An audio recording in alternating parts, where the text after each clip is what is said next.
तो पहली जनजाति कौन सी? पारधी थी। कौन सी थी? पारधी। और आप जानते इसके बारे में मेन हमने जो पढ़ा था वो क्या पढ़ा था पारधी के बारे में? चोरी, आपराधिक मामलों के लिए जानी जाती है, ठीक है ना। और दूसरी पढ़ी थी कौन सी? बंजारा जनजाति। कौन सी जनजाति? बंजारा। अब है कौन सी? बांसुरा जनजाति या विमुक्त जनजाति, मुख्य रूप से बसपुर अंचल अर्थात अविभाजित मंदसौर जिले में निवास रहता है। अविभाजित मंदसौर का मतलब है कुछ राजस्थान में भी जाएगी, ये काय में जाएगी? राजस्थान में। दक्षिण में रतलाम जिले के जावरा क्षेत्र की सीमा तथा पूर्व में झालावाड़ सीमा तक तथा पश्चिम में राजस्थान की सीमा तक डेरे स्थापित किए हुए हैं। मतलब अपन इतना सा ध्यान रखना है, मंदसौर रतलाम दिख ही रहे हैं आपको, बगल में कौन है उसके? राजस्थान। गुजरात के पास नहीं जाएंगे, किसके पास जाएंगे? राजस्थान। तो एमपी प्लस राजस्थान। मान्यता अनुसार बांसुरा जनजाति मूलतः कंजर जाति संबंधित है। कौन सी? कंजर जाति। अब कंजर जनजाति सुनिए इधर, कभी गुनाह से आएंगे हम राजस्थान के लिए जाएं, गए ही होगे कोटा वगैरह, तो कहीं अगर गए हो रात में उधर से आए हो या इधर से गए हो तो कभी कभार सुना होगा जो लोकल के लोग होते हैं वो ये कह देते हैं अपन से कि अपने सामान की रक्षा करें, क्योंकि ये खतरनाक लोग हैं। ट्रेन में चढ़ जाते हैं, अब सारे खतरनाक नहीं है लेकिन अब कुछ हो जाते हैं खतरनाक, सब में रहते हैं, सब जातियों और जनजाति सब में रहते हैं। पर इनका नाम क्यों? क्योंकि ये पिछड़ी हुई है। और पिछड़े से मतलब यहाँ ये नहीं है कि पिछड़े होते हैं तो वो ऐसे ही होते हैं। पिछड़े से मतलब है कि स्थिति खराब होने के कारण से एरिया ऐसा है कि वहाँ जंगल एरिया है और कुछ आय के साधन नहीं है, तो बहुत सारे लोग चोरी में लिप्त हैं। तो क्या होता है कि ये ट्रेन में चढ़ जाते हैं और इन्होंने क्या कहा, ट्रेन की पटरी जैसे जमीन से ऊंचे पे है, तो इन्होंने क्या कर रखा है, दोनों तरफ स्लैब बना रखे हैं, स्लैब मिट्टी के। तो बस ये क्या करते हैं कि देख लेते हैं कि कौन के पास क्या सामान है और लग जाता है इन्हें कि जैसे कुछ सामान ऐसा है कि जो कीमती है, बस पकड़ा और ट्रेन में से बाहर कूद जाता है। ये नहीं देखते कि बाहर का है, क्योंकि अधिकतर इन्होंने क्या बना रखा, खेत है एक तो, दूसरी मिट्टी लगा रखी है इन्होंने। खेत गिरेंगे तो क्या मिट्टी में मिट्टी लगेगी नहीं, सीधे चलती ट्रेन में से गिर जाते हैं। ट्रेन स्लो हो जाती है वहां पर, मतलब चैन खींच देंगे, कुछ कर देंगे, तो चोरी की संभावना। तो वो जो जनजाति इधर जो गुनाह से आगे करती है छबड़ा तक, वो कौन सी करती है? ये दिखाया ना इसमें, ये कंजर जाति संबंधित है, कंजर लोग करते हैं, ये नहीं। कौन करते हैं? कंजर, ठीक है ना। किंतु कंजर से पृथक होकर इसने अपनी अलग संस्कृति का विकास कर लिया है। जनजाति जीवन यापन हेतु नट कार्य करती है। कौन सी कार्य करती है? नट कार्य करती है। जनजाति बांस कला में निपुण है, जिस कारण लोग इन्हें बांस चढ़ा पुकारते हैं। काय में पुकारते हैं? काय में निपुण है ये? बांस कला में। यह जनजाति पीपल को देवता के रूप में पूजती है। किसको? पीपल को देवता के रूप, सब में पूछते हैं, अपन में नहीं मानते। मानते हैं कि नहीं मानते? अगली है कौन सी? कालवेलिया जनजाति। यह मूलतः राजस्थान में पाई जाने वाली विमुक्त जनजाति है, जिसकी बसाहट मध्य प्रदेश के पश्चिमी क्षेत्र में है। वही सेम, नीमच, मंदसौर, रतलाम, ठीक है ना। मुख्यतः राजस्थान की सीमा से लगे सीमावर्ती क्षेत्रों में। कालवेलिया जाति वंश के संस्थापक गुरु कानिफनाथ है। कौन से नाथ है? कानिफनाथ से ही कौन बन गई? कालवेलिया। नाम ज्यादा कंफ्यूजन में नहीं आएगा क्योंकि सेम है, लगभग सेम है। इस जनजाति के लोग भुजाओं में रुद्राक्ष धारण करते हैं और भगवान शिव के समान स्वरूप धारण करते हैं। मतलब समझ जाइए आप, जो ऐसे लगभग मिल जाए आपके तो कौन से हो जाएंगे वे? कालवी। इसी कारण जाति जनजाति सांपों का पालन पोषण करने वाली व सर्पदंश का उपचार करने वाली जाति के नाम से प्रसिद्ध है। सांपों का पालन पोषण, भगवान से मार रहे हैं तो सांपों का पालन पोषण हो रहा है। भगवान शिव के गले में सांप पाया जाता है, क्या नाम होता है उसका? बासुकी। ऐसा बताया, मतलब बासुकी नाम रख दिया है, पर अभी अवशेष मिले हैं, मिले हैं कि नहीं मिले? मिले कि नहीं? कौन से के मिले? बासुकी मिले, नाम रख दिया उसका बासुकी, पर वो बहुत लंबा सांप बताया जा रहा है और उसकी बसाहट इस पृथ्वी पर 500 करोड़ साल तक रही। कितने साल तक? 500 करोड़ साल तक रही। तो बता रहे हैं कि ये वही सांप है, समुद्र मंथन में हुआ था। अब बहुत सारी बातें आगे निकल के आएंगी इसके। अब आपके लिए क्वेश्चन ये बन जाए, कौन से आईआईटी ने इसकी खोज करी? तुम्हें सांप का तो पता चल गया, अब पेपर में सांप तो पूछेंगे नहीं, कौन सा सांप मिला, ऐसा क्वेश्चन तो आना नहीं है। खोज किसने करी है ये आएगा कि नहीं आएगा? नाम क्या रख दिया ये भी नहीं आएगा, क्योंकि ये कॉमन हो गया, वासुकी रखा है। याद भी हो जाएगा, क्योंकि जो साहब इस आईआईटी ने खोजा उसका नाम क्या है। मुझे लगता है ये प्रश्न नहीं बनेगा, किस आईआईटी ने इसकी खोज करी है, शोधकर्ता किस आईआईटी के थे, ये ज्यादा इंपॉर्टेंट हो जाएगा। ठीक है ना, याद रखना, उसे बताएंगे तुम्हें, करंट में बताएंगे। कालबेलिया नृत्य इस जनजाति का प्रमुख नृत्य है, जिसे वर्ष 2010 में यूनेस्को की विश्व धरोहर सूची में अमूर्त सांस्कृतिक विरासत के रूप में शामिल किया गया है। अब ये कितना इंपॉर्टेंट हो गया है। घुमंतू जनजाति का सबसे इंपॉर्टेंट क्वेश्चन यही हुआ कि नहीं हुआ। ठीक है ना, यह जनजाति विश्व भर में हस्तशिल्प, गुदड़ी व वस्त्र बनाने के लिए प्रसिद्ध है। इसके अलावा यह मन का आभूषण व सुरमा बनाने के लिए भी प्रसिद्ध है। विश्व भर में क्या बनाने के लिए, और साथ में वस्त्र, वस्त्र के लिए एक जय पढ़ी है, एक और पढ़ी थी अपन ने, पनिका जनजाति, पूरे विश्व में वो भी है। पर ये किस लिए, जे जहां काय के लिए, हस्तशिल्प के लिए। ठीक है ना, इसके अलावा है मन का आभूषण, आभूषण बनते, ठीक है ना, मन का आभूषण, मोतियों के आभूषण व सुरमा बनाने के लिए भी प्रसिद्ध है। अगली है कंजर जनजाति। कौन सी, इससे संबंधित कौन सी जनजाति पढ़ ली अपन ने। कंजर शब्द की उत्पत्ति संस्कृत भाषा के शब्द कानन प्लस चर से हुई है। कैसे, जिसमें कानन का अर्थ है जंगल, कनक कनक थे सौगुनी, एक अपन पढ़ते हैं ना। अब कनक कनक के अर्थ दो होते हैं, एक कनक का अर्थ पढ़ते हैं सोना, और एक कनक का अर्थ पढ़ते हैं क्या, धतूरा। और यहाँ कानन का अर्थ क्या हो रहा है, कनक से कानन आ रहा है, कानन का अर्थ क्या हो गया, जंगल। तो जंगल का पर्यायवाची मिल गया आपको यहाँ पर एक, क्या, कानन, जिसमें कानन का अर्थ है जंगल तथा चर का अर्थ है विचरण करने वाला। अर्थात कंजरन शब्द का अर्थ है जंगलों में विचरण करने, जो मैं आपको अभी बता रहा था, गुना से आगे जो जंगल एरिया है, तो वहां पे आय के न साधन होते हुए कुछ लोग इनमें से काय में लिप्त हो गए हैं, चोरी में। इस समुदाय के लोग स्वयं को दिव्य पूर्वज मान गुरु का वंशज मानते हैं। किसका वंशज मानते हैं, मान गुरु। अगली है कौन सी, बसाहट जनजाति। यह मूल रूप से भारत और पाकिस्तान में पाई जाने वाली एक विमुक्त जनजाति है। सीधे कहां पहुंचे, पाकिस्तान में, अब राजस्थान तक थे, सीधे कहां पहुंच गए, देश ही चेंज हो गया है। भारत में इस जनजाति प्रमुख क्षेत्र दिल्ली, उत्तर प्रदेश, पंजाब, राजस्थान, मध्य प्रदेश के उत्तर पूर्वी क्षेत्र है। अब उत्तर पूर्वी में कौन आ गया, वही सेम, राजस्थान प्लस मध्य प्रदेश। जो उत्तर पूर्वी में उत्तर प्रदेश कौन आ गया, तथा मध्य प्रदेश का पश्चिमी क्षेत्र जो राजस्थान की सीमा से लगे हुए हैं, मतलब ऐसे कह देंगे यू, उल्टा यू। इसकी प्रमुख भाषा या बोली कौन सी है, कंजरी। कौन की, कौन सी जनजाति की। इसके साथ यह लोग हिंदी, राजस्थानी, भोजपुरी, उर्दू, पंजाबी भाषा बोलते हैं, जिन्हें नरसी पारसी कहा जाता है। क्या कहा जाता है, किन्हें कहा जाता है, किसे कहा जाता है, किसे कहा जाता है, कंजरी को कहा जाता है या किसी और कहा जाता है, भाषा को कहा जाता है, बताइए। नरसी पारसी कहा जाता है, किसे कहा जाता है, घरे पड़ी हुई है ना। यह खाने के लिए शिकार करने वाली जनजाति जो पशुपालन तथा कृषि कार्य भी करती है। अब एक जनजाति हमने जो पढ़ी है वो पढ़ी है जो अभी तक जातियों, जनजातियों में भी और जातियों में भी कहां चली गई है, पाकिस्तान। कहां चली गई है, मध्य प्रदेश में। कहां मिलेगी ये, दो क्षेत्र में, उत्तर पूर्वी और उत्तर पश्चिमी, दो, उत्तर पूर्वी और उत्तर पश्चिमी। ठीक है ना। इनकी भाषा का नाम कौन सा है, नरसी पारसी कहा जाता है। आप तो ये ध्यान रखना, इस जनजाति को ही नरसी पारसी कहा जाता है।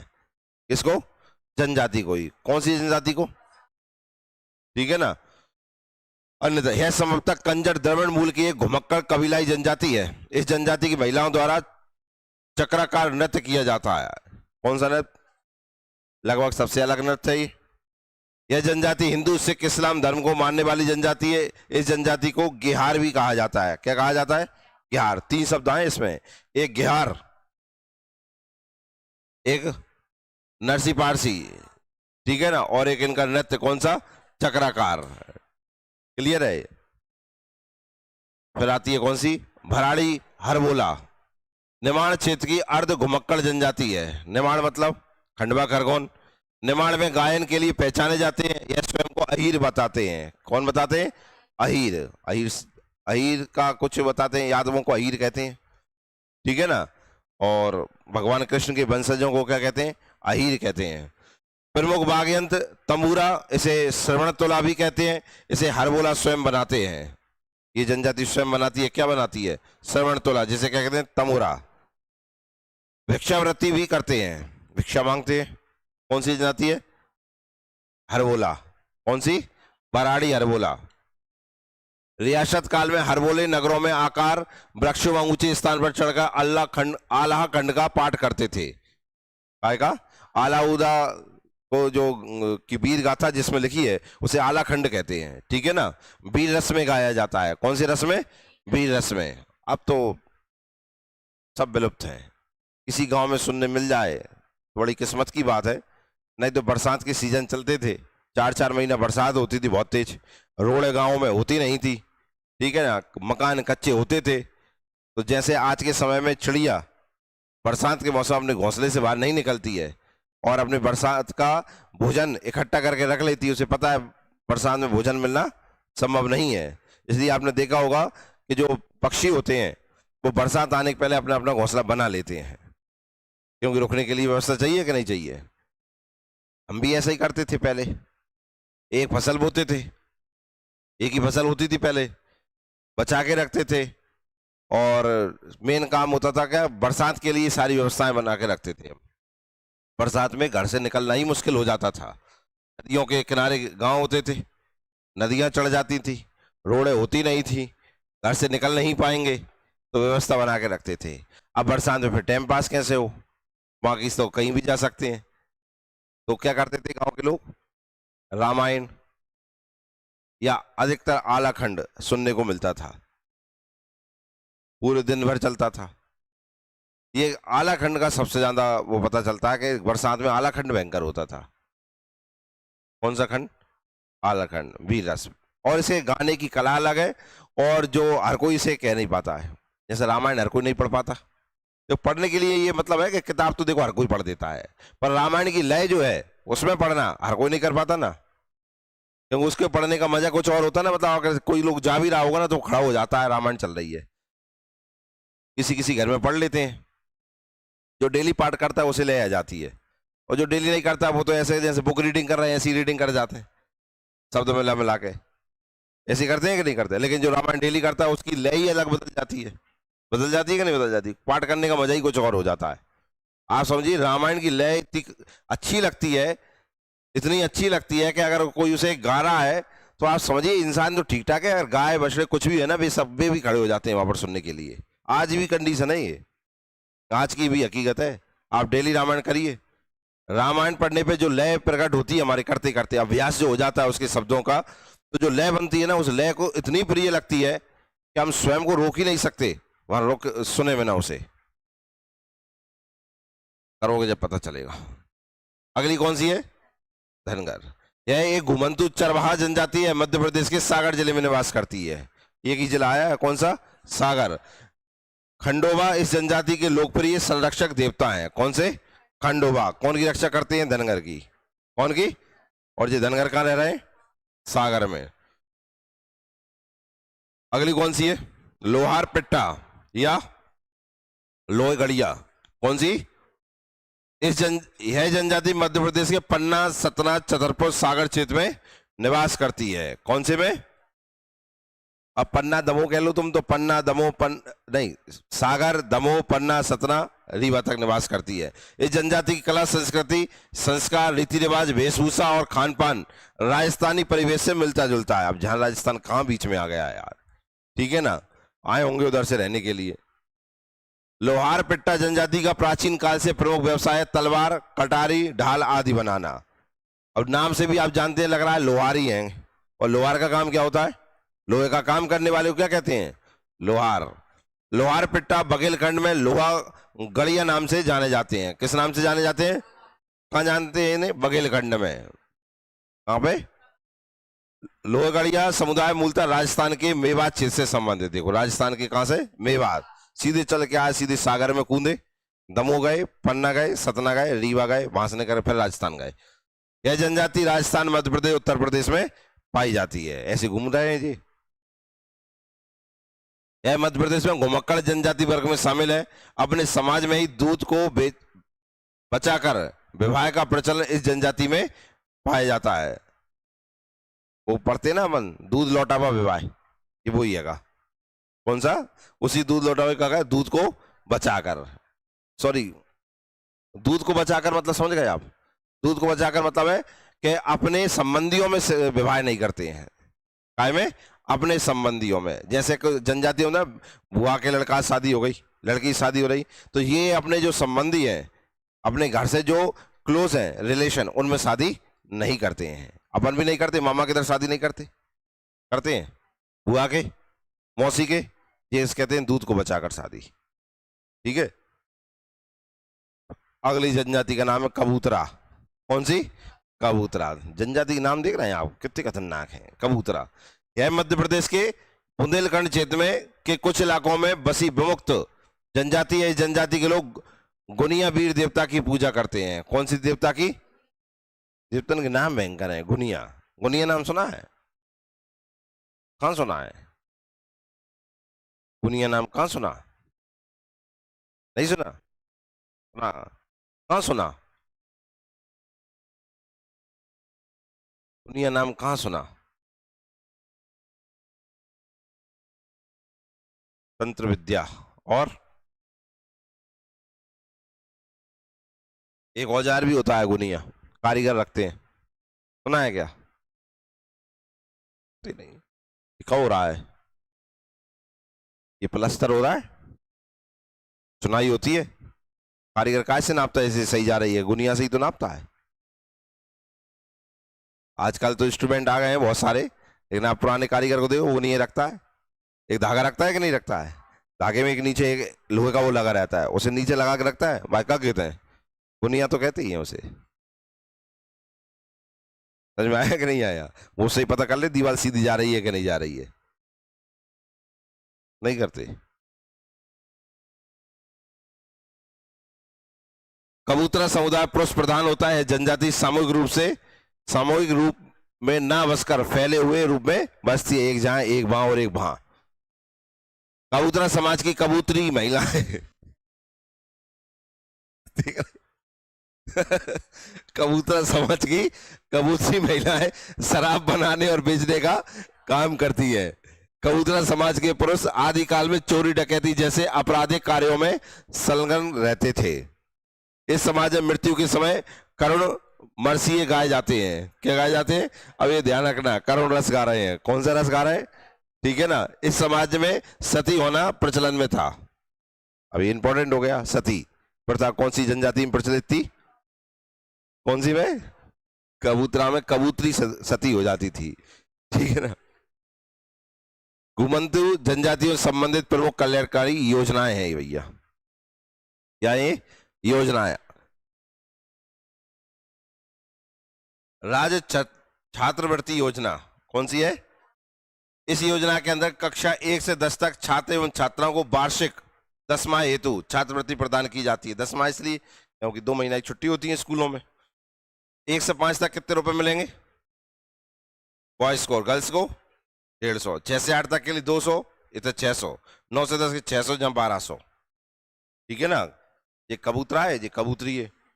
कबूतरा है कम मिलते हैं, कबूतरी है ज्यादा मिलते हैं। ठीक है ना। पोस्ट मैट्रिक छात्रवृत्ति योजनाकृत कक्षा 11वीं से लेकर महाविद्यालयीन कक्षाओं के विद्यार्थियों के लिए चिकित्सा, इंजीनियरिंग तथा विज्ञान समूह, आयुर्वेद, यूनानी, होम्योपैथी, कृषि, वाणिज्य इत्यादि समूह के विभिन्न पाठ्यक्रमों के लिए 2.50 लाख की आय सीमा वाले परिवार के विद्यार्थियों को निर्धारित पूर्ण निवास भत्ता एवं शासकीय संस्थानों में निर्धारित शिक्षण शुल्क, परीक्षा शुल्क सहित अनिवार्य शुल्क का भुगतान किया जाता है सरकार के द्वारा। कितने? आय सीमा वाले परिवार को कितनी सीमा? आय सीमा।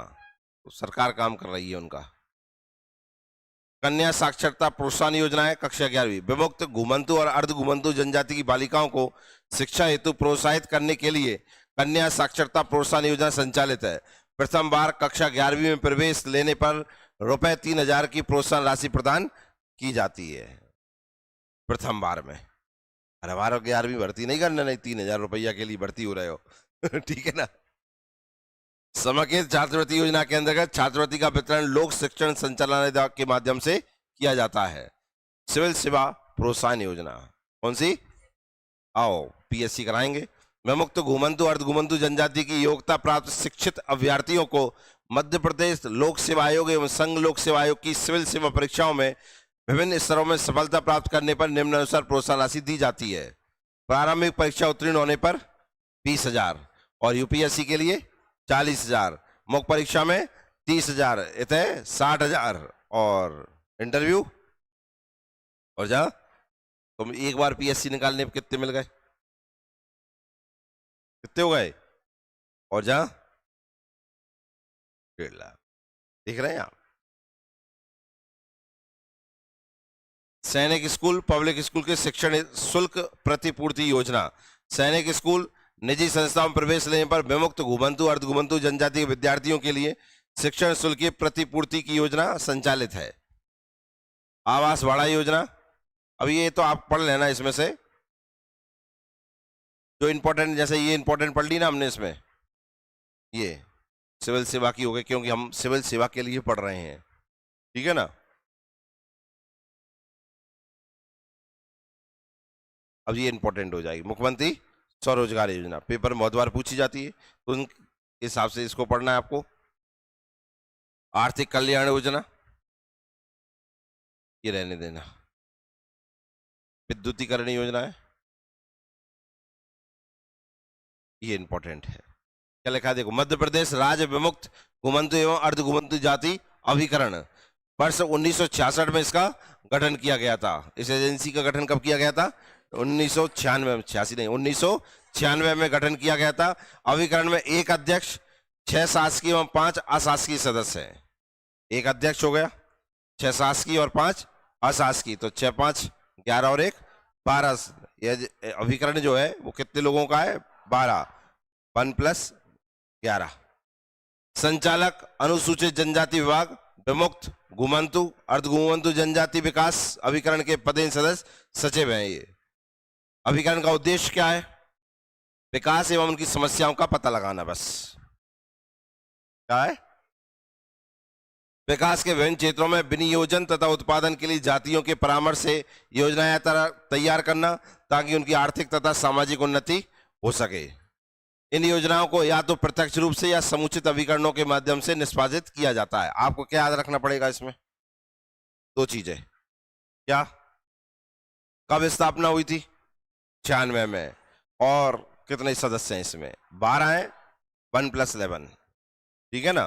बस खत्म हो गई घुमंतु जनजाति। कौन सी? घुमंतु जनजाति खत्म है। अब सारी जनजाति पूरी तरीके से खत्म है, ठीक है ना। अब इनसे संबंधित हम योजनाएं, ठीक है ना, और इनके कुछ अन्य महत्वपूर्ण चीजें। सिलेबस देना 1 मिनट।